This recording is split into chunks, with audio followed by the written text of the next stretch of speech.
ग्राम सुधार समिती करमाळातर्फे आयोजित करमाळा भूषण पुरस्कार आणि सेवापूर्ती सत्कार सोहळा या कार्यक्रमाच्या निमित्तानं व्यासपीठावर उपस्थित असलेले Shri Balaji Manjule, Indian administrative service, राज्य ग्रामीण विकास संस्था विजयवाडा, आंध्र प्रदेश, आणि जे आपल्या जिल्हा सहकारी बँकेतून असिस्टंट मॅनेजर म्हणून सेवानिवृत्त झाले असे आदरणीय राजेंद्रजी रणसिंग, ग्राम सुधार समितीचे अध्यक्ष माझे परमस्नेही ॲडव्होकेट बाबूराव हिरडे, सवितादेवी राजे भोसले, गणेश चिवटे, संदीपजी काळे, बंडगर सर, माताजीराव शिंदे, डीजी पाखरे, श्रीधरे, उपस्थित असलेले व्यासपीठावर सर्व सन्माननीय व्यक्ती, खरं तर अशा कार्यक्रमाच्या प्रसंगी खातगावमध्ये येत असताना मी तात्काळ वकील साहेबांनी फोनवर विचारलं आणि मी हो सांगितलं, आणि कार्यक्रम मला साहजिकच करमाळा भूषण पुरस्कार म्हटल्यानंतर हा करमाळ्यात असेल असं वाटलं. आणि गणेश चिवटेंनी सांगितलं खूपच लांब आहे. कुठे गणेश? मी म्हणलं काही जरी असलं तरी बाबूराव हिरड्यांना दिलेला शब्द आहे, ते सांगतील तिथं जायचंय. त्याचं कारण असं आहे, बऱ्याच दिवसानंतर मी व्यासपीठावरून त्यांचं भाषण ऐकलंय आणि ते मला आवाजावर बोलतायत हे मी पहिल्यांदा ऐकलंय. परिस्थिती अशी आहे की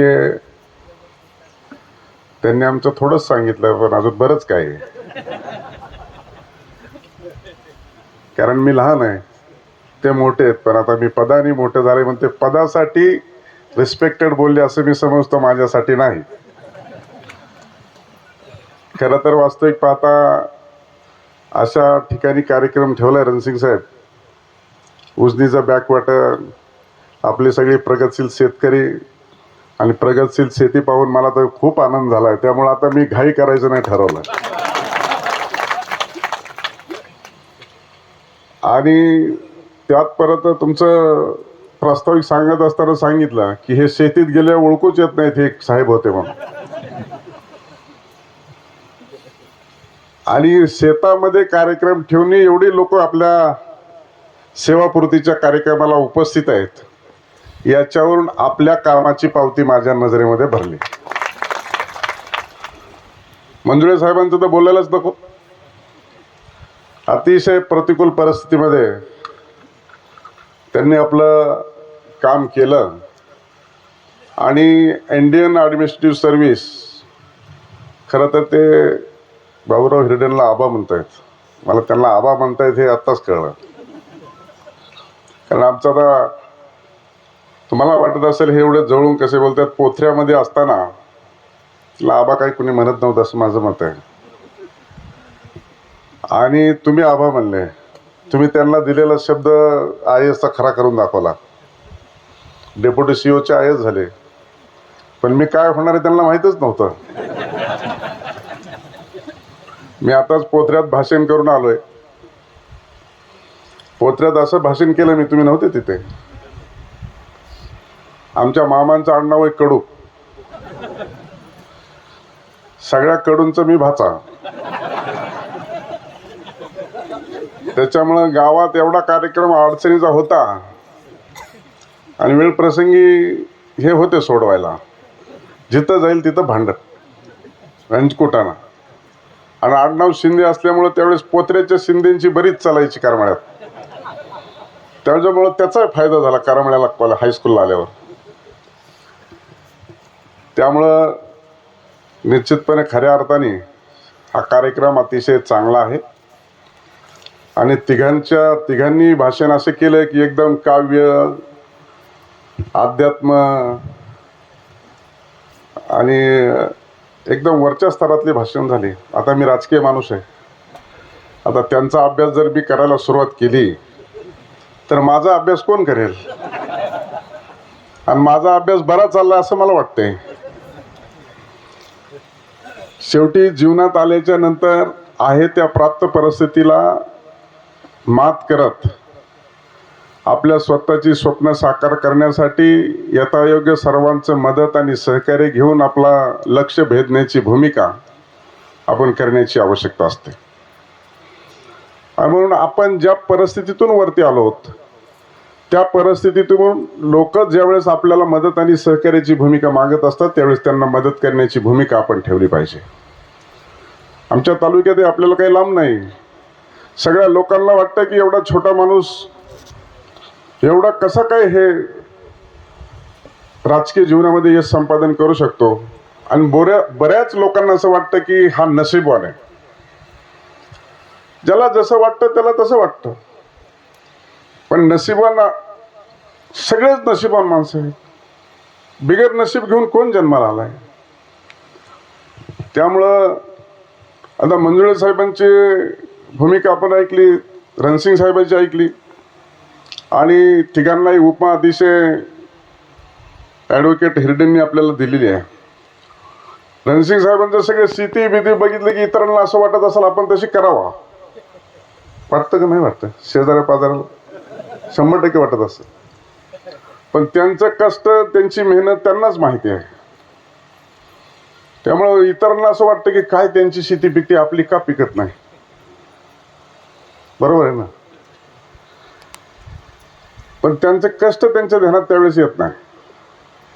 आणि पिकल्यामुळं त्यांची आर्थिक प्रगती झाली, परिवाराची उन्नती झाली, इतरांच्या समोर आदर्श ठेवला, नोकरी केली आणि नोकरीतून रिटायर झाल्यावर परत बँकेत बोलवतात त्यांना. अनुभव मोठा आहे ना. तक्रार नाही, चांगला माणूस आहे, कामाचा माणूस आहे, विश्वास आहे, कामावर निष्ठा आहे, असा माणूस सगळ्यालाच लागतो.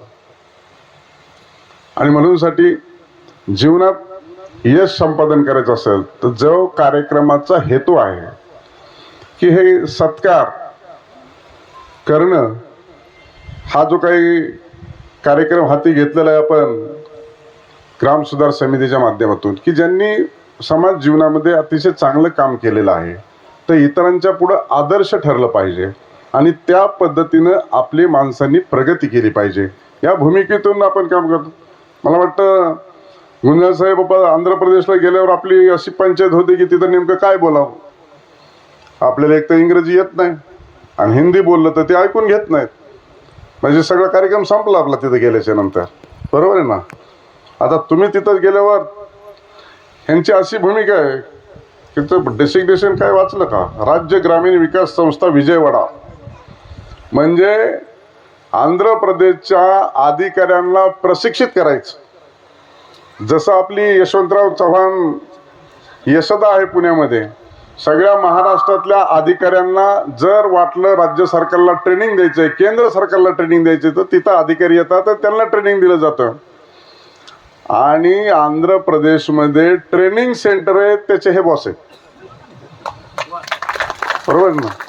विश्लेषण बरोबर आहे का? काय चुकतंय? त्यांचे अधिकारी प्रशिक्षित करायचं चार्ज यांच्याकडे आहे, आपल्या महाराष्ट्राच्या माणसाकडे आणि करमाळे तालुक्यातल्या माणसाकडे. आंध्र प्रदेशचे अधिकारी सुधारून काढायचे. हे कर्तृत्वाच्या जोरावर आणि हुशारीवरच होऊ शकतं. आपल्याला तिकडे गेलं तर बोलायची पंचायत आहे, बोललं तर कोणी ऐकून घेत नाही आणि त्यांचं समजायचं आपला लांब लांब पर्यंत संबंध नाही. परंतु कोणतीही गोष्ट ही अवघडही नसते, कठीणही नसते आणि ठरवलं तर ती आपण आत्मसात करून त्याच्यावरती मात करू शकतो. परंतु आपल्या मनामध्ये ती जिद्द, ती चिकाटी आणि ती संघर्ष करण्याची जी उमेद आहे ती मनामध्ये आणि ध्यानामध्ये असावी लागते. आणि त्या दृष्टिकोनातून अशा प्रकारचं कार्यक्रम होणं तुमच्या आमच्यासाठी, येणाऱ्या पिढीसाठी हे महत्त्वाचं आहे. आणि म्हणूनसाठी अशा कार्यक्रमाचं प्रायोजन केलं जातं. गेली 25 वर्ष ग्राम सुधार समितीच्या माध्यमातून हा पुरस्कार आपण देत आहोत आणि मला 25व्या कार्यक्रमाला आपण हजर ठेवलेलं आहे. निश्चितच मी राज्याचा सभापती म्हणून ज्यावेळेस काम करायला सुरुवात केली, माझं तर हे तसं पहिलंच अधिवेशन आहे. कधी कधी केव्हा बाका प्रसंग येईल माहीत नाही. अचानक अर्थक्वेक म्हणजे भूकंप होतो तिथे सभागृहामध्ये. कोण काय घेऊन येईल आणि माईकवर बोलेल आणि समोरच्याला काय वाटेल सांगताच येत नाही. आणि ती परिस्थिती काबूत ठेवायची जबाबदारी माझ्याकडे आहे. आता दिली तर ठेवली पाहिजे. तुम्ही बघितच असाल आता 2-3 दिवस नुसता धुमाकूळ उठलाय त्या सोशल मीडियावर. काय झालंय ते आता तुम्ही बघताय सगळं. त्यामुळे आता मला सगळे लोक म्हणायचे काय होणार. माझा तसाही माणसात बसायचा, मिसळायचा, बोलायचा, अधिकच बोलायचा स्वभाव असल्या कारणानं सभापतीचं पद हे कमी बोलण्याचं आहे. आणि सभापती पद हे कमी बोलण्याचं असल्या कारणाने मी त्या खुर्चीवर इतक्या वेळ बसतो का नाही हे बघण्यासाठीच काही काही लोक येतात. पण मी पण असा एकदा एखादं काम हातात धरलं तर त्याची सुट्टी केल्याशिवाय राहत नाही. सकाळी बसतो तरी संध्याकाळीच उठतो. आता बघितलं असं 3 आठवडे काम झालं, आता 4था आठवडा आता सोमवारी परवा सुरू आहे. आणि म्हणून कोणतीही परिस्थिती बंडगर सर म्हणले, आता सर असल्यामुळं विद्यार्थी सांभाळायची तशी मला पहिली सवय आहे, पण इतके सराईत विद्यार्थी सांभाळायची ही माझी पहिली वेळ आहे.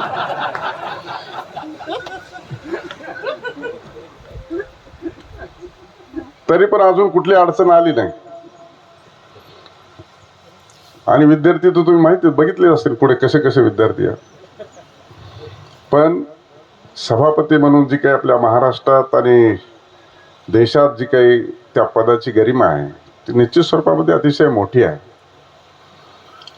सभागृहामध्ये, राज्याच्या सभागृहामध्ये, विधानसभेत आणि विधान परिषदेमध्ये कायदे संमत होतात आणि त्या कायद्याची अंमलबजावणी राज्यामध्ये होत असते. आणि त्या कायद्यावरती गव्हर्नरच्या अगोदर जर सही कोणाची असेल तर ती सभापतीची असते. त्यामुळे कालच 3 बिलं पारित झाली. अतिशय चिकित्सा होते, त्याच्यावर वेगवेगळे विचार मांडले जातात. अडचणीचं कसं आहे, त्याच्यातून लोकांना काय फायदा होणार, अशा संदर्भामध्ये सर्व हे कायदे मंडळ आहे. आणि कायद्याच्या माध्यमातून तिथे कायदा तयार होतो आणि त्या कायद्याची अंमलबजावणी संपूर्ण राज्यभरामध्ये होत असते. आणि म्हणून हे पद जे दिलंय ते निश्चित स्वरूपामध्ये अतिशय योग्य आहे, चांगलं आहे. आणि आता माझ्यावरती जबाबदारी दिली आहे. आता मी सरचा हेडमास्तर झालेलो आहे, त्याच्यामुळं हेडमास्टरची कामगिरी सुरू आहे. येणाऱ्या कालखंडामध्ये आपल्याला दिलेली जबाबदारी यशस्वीपणे पार पाडली की लोक म्हणले, कुणीतरी माझा डायलॉग हाणलाच, मला वाटतं कोणी बंडगर सरने हाणला. आता काय करायचं, डायलॉग नाही हाणायचं तर काय करायचं. लोक म्हणले हे सभापती झाल्यावर ह्याला बोलताच येत नाही, ह्याला तिकडं कार्यक्रमाला जाताच येत नाही. मी गव्हर्नमेंट ऑफ इंडियाचं जे इलेक्शन कमिशन आहे त्याचा एक निर्णय पाठवला सोशल मीडियावर. असं नाही आहे. त्यामुळे आता उद्या आमच्या जिल्ह्यात आमचा सार्वजनिक सत्कार आहे सहकार सभागृहात, त्याच्यात उत्तर देऊ दे काय ते. आता अवघड शेतात इकडे येऊन उत्तर देणं तर योग्य होणार नाही.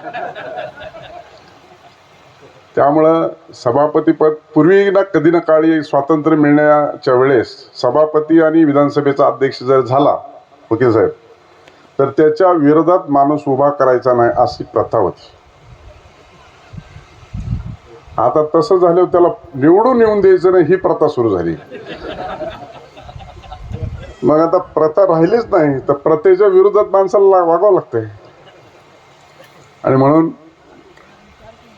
मंजुळे साहेब असतील, रणसिंग साहेब असतील, असा एका चांगल्या छान कार्यक्रमाला मी बऱ्याच दिवसानंतर शेतीतल्या कार्यक्रमामध्ये ग्राम सुधार समितीच्या माध्यमातून आमचे स्नेही ॲडव्होकेट बाबूराव हिरडे यांच्या माध्यमातून इथे उपस्थित आहे. आणि आपण जे प्रश्न सांगितले, प्रश्न असे आहे की माझ्या पुढे मोठं धर्मसंकट आहे. बोलाव तर अडचण, नाही बोलाव तर अडचण. तुम्ही म्हणतात ते कसं, ते पण सांगून टाकतो. तुम्ही ज्यावेळेस बॅकवॉटरचा प्रश्न सांगता त्यावेळेस आमचा अर्धा तालुका बॅकवॉटर खाली आणि अर्धा तालुका टेलला आहे. बॅकवॉटरचं बोलायला गेलो तर टेलची अडचण होते. टेलला म्हणजे कुकडीच्या टेलला आहे ना आमचा तालुका. त्याच्यामुळं न बोलता काय करायचं असेल तर करायची पोस्ट आहे माझी आता. मला बैठकीला दुसरीकडे जाता येत नाही. परवा एक फोटो बघितला असेल सोशल मीडियावर, मुख्यमंत्री मी कानात बोलतोय. म्हणलं मी येऊ का तुम्ही येत आहे? मी गेलो त्यांच्याकडे, नाही म्हणलं मीच येतो, कामच होतं तसं. त्याच्यानंतर 10 मिनिटात माननीय मुख्यमंत्री माझ्या दालनात आले. त्याच्यामुळं आपल्या कामाच्या संदर्भामध्ये ही बैठक आता कुकडीची असो की उजनीची असो, दोन्ही बैठका नंतरच्या आवर्तनाच्या अगोदर कालवा सल्लागार समितीची बैठक माझ्या दालनामध्ये घेण्यासाठी मी मंत्री महोदयाला सांगेन. त्याचं ठिकाण माझं दालन असेल आणि माझ्या दालनामध्ये ती बैठक होईल. म्हणजे सगळे अधिकारी उपस्थित असतील, कारण मला दुसऱ्याच्या दालनामध्ये बैठक घेता येत नाही किंवा जाता येत नाही, असा काही प्रोटोकॉल आहे. आणि म्हणून काही गोष्टी आपण जे बोलला तर माझ्यावर जे कानावर पडल्या ते माझ्या ध्यानात आहेत. आणि म्हणून असं इकडे पुढं केळी दिसते, इकडे परत ऊस दिसतोय, आंब्याची एवढी मोठी बाग आहे, आणि हे कसं विसरू शकेल मी कालवा सल्लागार समितीच्या बैठकीमध्ये. त्यामुळं कॉन्ट्राव्हर्सी निर्माण करणं माझ्या स्वभावात नाही, काम करणं माझ्या स्वभावात आहे. आणि म्हणून आता शेजारचाच आहे, तुम्हाला काही लांब नाही, 1,26,433 मतं पडलेत. कमी नाहीत मतं. जे निवडून आलेत आमदार, त्या आमदारामध्ये 197 आमदारापेक्षा जास्त मतं आहेत माझी. पराजय झालाय तर माझा सगळ्यात जास्त मतं घेणारा पराजित उमेदवारामध्ये मी चौथा आहे. आणि कमी फरकाने मताचा डिफरन्स पडलेला मी 6वा आहे. त्याच्यामुळं लोकांच्या भावना आणि लोकांचे प्रश्न सोडवण्यासाठी माझा हातखंडा आहे. आणि शेतीमध्ये तर शेतकऱ्याच्या पाठीशी उभा राहण्यासाठी तर मग कोणत्याच गोष्टीचं मी अजिबात कधीच कॉम्प्रोमाइज करत नाही. म्हणजे आपल्याला माहीत असेल की एकदा कुकडीचं पाणी आलं नाही तर मी आत्मदहनाचा इशारा रॉकेलचा ड्रम घेऊन कलेक्टरच्या ऑफिसमध्ये गेलो. आणि तेव्हापासून कुकडीची बैठक म्हणलं की मी सांगेल ते पूर्व दिशा होते साधारणपणे. आणि म्हणून आपण जो प्रश्न सांगितला त्याबद्दल मी निश्चितपणे त्याच्यामध्ये योग्य ते कारवाई करण्याच्या संदर्भामध्ये निर्देश देईल. आणि म्हणून पुन्हा एकदा अशा कार्यक्रमाला उपस्थित ठेवलं, मानसन्मान केला, त्याबद्दल मी आपले ऋण व्यक्त करतो. आणि सेवापूर्तीचा कार्यक्रम रणसिंग साहेब आपला झाला आहे. तुमच्या तब्येतीकडे बघून वाटतच नाही तुम्ही सेवापूर्ती झाली. त्याच्यामुळे जिल्हा बँकेचं काही चूक नाही, तुम्हाला परत परत बोलवत आहे. त्यामुळं आपली ही प्रगतशील शेतकरी आपली तर झालीच पाहिजे, पण इतरांना सुद्धा आपल्या ज्ञानाचा आणि आपण कोणत्या पद्धतीने काम करतायत याचंही मार्गदर्शन आपल्या या सेवापूर्तीच्या कालखंडामध्ये मिळेल, याबद्दल कुठलीही माझ्या मनामध्ये शंका नाही. मंजुळे साहेब देखील आपलं करमाळ्याचंच भूषण नाही तर हे महाराष्ट्राचं भूषण आहे. आणि ते आंध्र प्रदेशच्या अधिकाऱ्याला जाऊन प्रशिक्षित करतायत. आणि अतिशय प्रतिकूल परिस्थितीमध्ये आईवडिलांचं कबाड, कष्ट, मेहनत, जिद्द, चिकाटी या सगळ्या गोष्टीवरती एवढं मोठं स्वप्न उराशी बाळगलं आणि ते यशस्वी करून दाखवलं. एकदम आदर्श असं व्यक्तिमत्व. त्यांना देखील आपण करमाळा भूषण पुरस्कार देऊन सन्मानित केलं आणि माझ्या हस्ते केलं. त्यामुळं आपल्याला देखील येणाऱ्या कालखंडामध्ये निश्चित स्वरूपामध्ये हा कार्यक्रम हा ऊर्जा देणारा असेल. उर्वरित आयुष्यामध्ये देखील लोकांना आपण प्रगतीच्या दिशेने नेण्यासाठी विकसित भारत आणि भारताचा हा महासत्ता बनण्यासाठी अशा सगळ्या व्यक्तिमत्वाची आवश्यकता असते. आणि म्हणून आपल्या सर्वांना या निमित्तानं मलाही या कार्यक्रमात उपस्थित ठेवलं त्याबद्दल पुन्हा एकदा आभार मानतो. आणि आमचे परमस्नेही ॲडव्होकेट बाबूराव हिरडे हे मला आज खऱ्या अर्थाने आवाजाव बोलले, त्याबद्दल मी